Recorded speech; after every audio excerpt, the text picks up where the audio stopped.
Hi, it's NuWave Oven recipes, and today I'm going to be grilling hand-cut chicken breast strips in the Power Air Fryer Oven Elite. So if you like some grilled chicken breast strips, this is a good video for you, and let's get started now.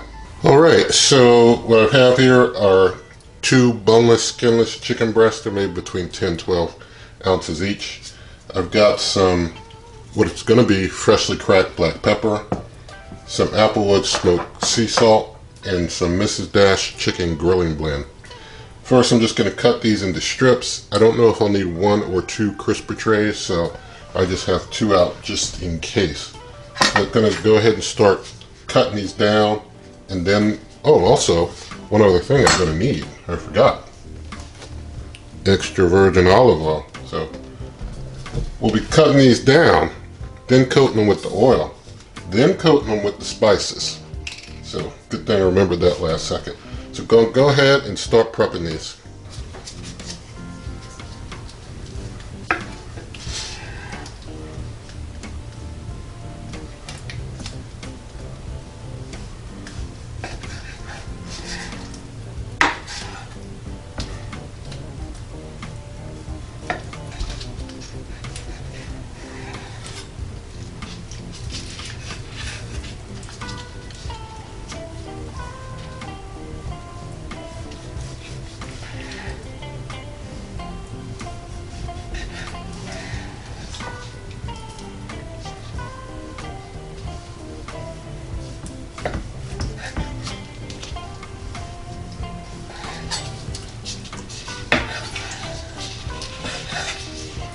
Alright, so now I've cut them. Some of them are a good bit longer than others. So the ones that are extra long, I'm just going to slice in half and make those, they'll still be more of a strip size, but don't want them to just be too long as far as these strips go. So now they're all kind of a more reasonable size.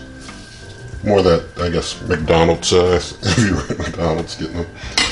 Alright, so now I'm just going to go ahead and get the oil on here.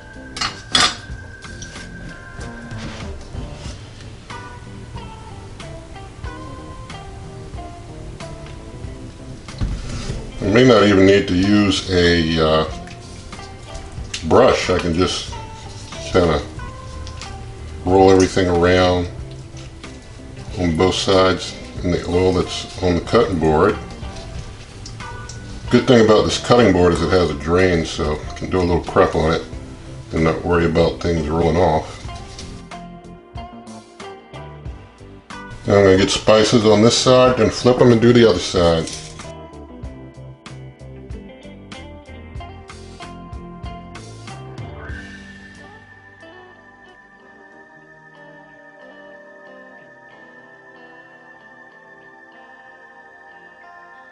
Alright, got things all seasoned up. Now I'm going to start putting them on my crisper tray, or crisper trays, depending on how much will fit on one.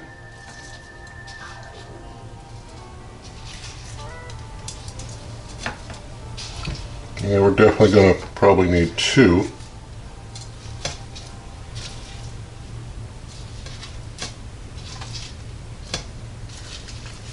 Yeah, we're just going to have a little remainder that's got to go to our second crisper tray there. So, yeah, we'll have to use two. I was hoping maybe I could use just one. Now go ahead and start getting things into the Power Air Fryer Oven Elite. I'll take this, put it on up top here, and I'll take this rack of the remainder, put it down on the middle rack. Now I'm going to go ahead and hit the power button on the Power Air Fryer Oven Elite. Going to hit the French fry button, which is 400 degrees Fahrenheit. Take my time up to 20 minutes. May need that much, may not, but I'm going to go ahead and hit start. Bring you back in a bit and we'll see how things are looking and cooking. Okay, 15 minutes have passed. I want to do a temperature check. So I'm going to go ahead and get in here and just get a temperature probe in the meat. And just see what comes back for temperature. We get one in here good. that probe in there good, get a good read. The temperature I'm keeping track of here on my iGrill 2 right off the unit. We're up to 153, 155, 10 degrees, and we should be safe. But we're almost there, 157. We might even be getting some carryover heat at this point.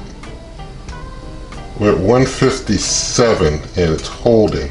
It's holding pretty firm. So we almost made it in 15 minutes, but it appears we did not fully get to our goal in 15. So we came close. So I'm going to close up. Going to let this run for, I guess I'll let it ride out the last 5, and then I'll bring you on back. An even better idea with 5 minutes left is to simply swap the trays. Why didn't I just swap the trays, right?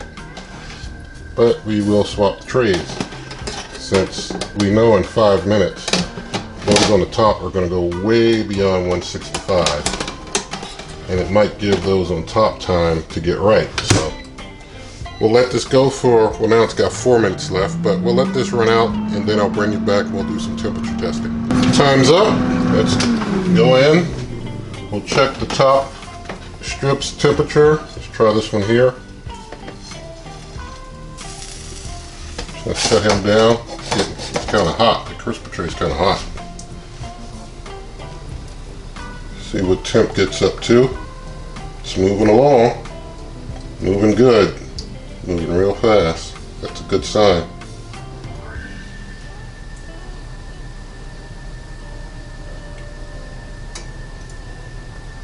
We're up to 150. I'm going to make sure that probe is in there good. Gives a better read when it's in there better.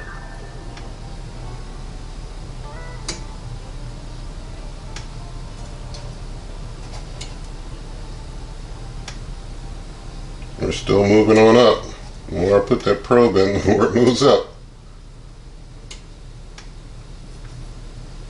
We're at 162, 63. Making sure it's in deeper. We'll see what happens. Oh, 162. It took a dip. 161. We didn't make it on this one. Yeah, it's dropping down. Alright, so the ones that were on top we know need another moment. We can probably rest pretty assured that the ones that were on bottom are pretty nice and hot at this point, but they've been getting drippings from the ones on top that are not yet fully cooked. So we've got to let everything go. So hit the French fry button. We'll just give it all 5 more minutes. So about 25 minutes total, with a swap at the last 10 minutes. So I'll bring you on back in a bit and get some things cleaned up here. Alright, time's up. That's 25 minutes total cooking time.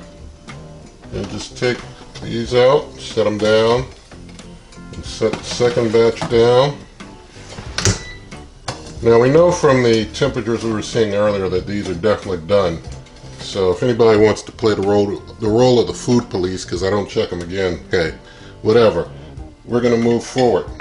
So I'm going to take one of the ones that was up higher. I'll just take this one here that was up higher. And we can just see how juicy it is. It's not a determination of done, just a determination if it's juicy, and it is. So that was the one that finished up top.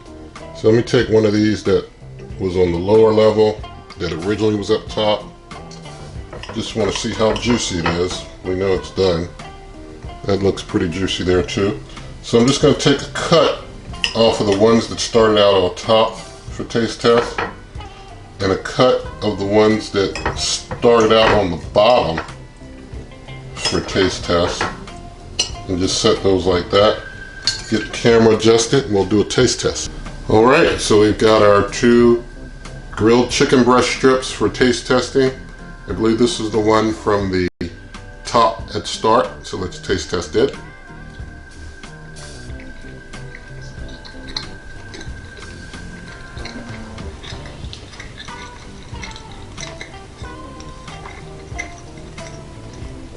Very good. Now let's do the one that started out on the bottom.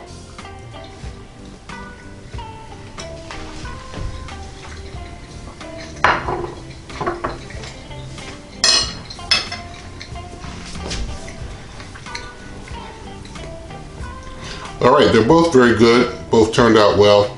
I think the ones that end up on top, sorry, I had a little spice there, but the ones that end up on top always seem to just be a tad drier than the ones on the bottom that catch the drippings. Ones that catch the drippings, if they come out, you know, they're always a little juicier because they're catching drippings from the top. That's just the way that usually seems to go. But all good. I mean, they're all good.